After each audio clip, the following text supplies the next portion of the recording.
The mayor leaned his forearms on his knees and stared down at his clasped hands. I heard through a reliable source that Roxanne Spar went to Officer Cruz last night and filed a complaint.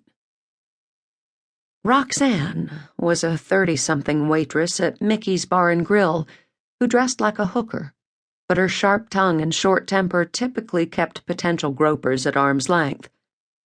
Roxanne had also taken on a second job this past year at Whistler's Pub in nearby Marfa, which Josie had heard through the grapevine was the mayor's weekend spot. About what? Josie kept her voice level, free of judgment, though she already suspected sex was involved. She says I'm harassing her, stalking her, for God's sake. The whole thing is ridiculous. His voice got louder. In his mid-40s, Moss still had a thick head of brown hair, and he ran his hands through it when under stress. Josie watched him as he did it now. She hadn't remembered such deep-set wrinkles around his eyes and the corners of his mouth. His eyes were puffy and red, and he looked as if he hadn't slept well in days. She wondered if his wife figured into the drama. Rumors floated around town that she was ready to take her money and move on to a more lucrative investment. Why don't you tell me how all of this got started? It started with me trying to do the lady a favor. He sighed heavily. Josie couldn't help feeling that his reticence was part of a calculated act. I went to Marfa last week with some guys to celebrate Joey Gunther's birthday. He finally went on. You know him? She tilted her head. Vaguely. I know who he is. There were 8 of us. We went to Whistler's Pub, that old man dive bar in downtown Marfa. She nodded. She had visited Whistler's to interview the bartender for an investigation about a year ago. Dimly lit, sticky floor, tired waitresses, and a jaded bartender.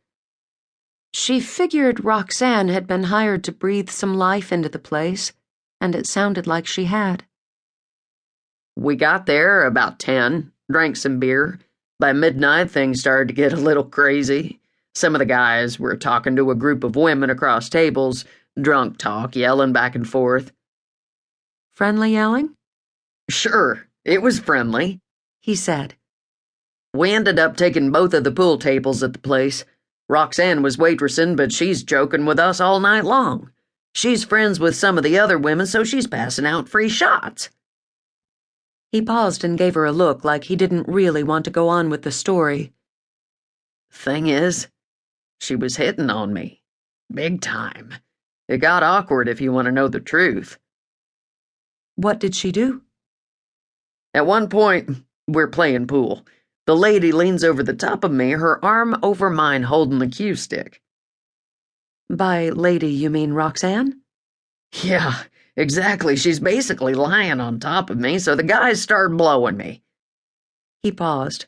Blowing me grief. I'd try to get her to back up, they'd laugh and egg her on some more. Why didn't you leave? I tried to.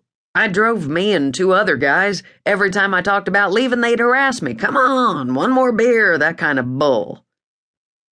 She nodded, keeping her expression neutral. The mayor had a reputation in town as a skirt chaser, but Josie was never sure if the reputation was deserved or if it was his lecherous personality that got him into trouble. She couldn't imagine any woman finding him attractive, but she wasn't exactly an expert when it came to romance. Josie glanced at the clock on the wall and saw 10 minutes had passed. Dillon would just be getting out of the shower, and she hoped he wouldn't come into the living room. The conversation was awkward enough as it was. The mayor continued his story. Finally, the bar closed at 2, and I told the guys I was leaving. They said they'd get a ride home with someone else. I don't know where they went after Whistler's, but they didn't ride home with me. Then outside in the parking lot, the waitress asks if I'll follow her home. Said she hated driving all the way to Artemis so late at night. Nothing between here and there if she had some kind of trouble. I actually felt sorry for her and followed her home to make sure she made it okay. He shook his head as if he couldn't believe it. Josie nodded again, though she wondered if he really expected her to believe the story.